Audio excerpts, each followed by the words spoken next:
Hi guys, we are in the restaurant now. We are in holiday. Pero update pa rin ako sa mga kagandahan na nangyayari. Love lang. Itong Friday na to. At Good Friday. Yung husband ko gutom na. Okay, go ahead, Han.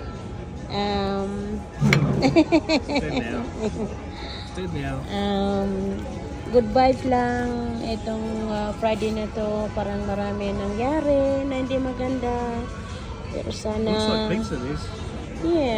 pero sana magmahalan na lang. Total kayo mga tao dyan, sigurado ko may mga pinagsamahan. At pasensya na. So sa mga kaibigan ko na nagre-reels, kain tayo.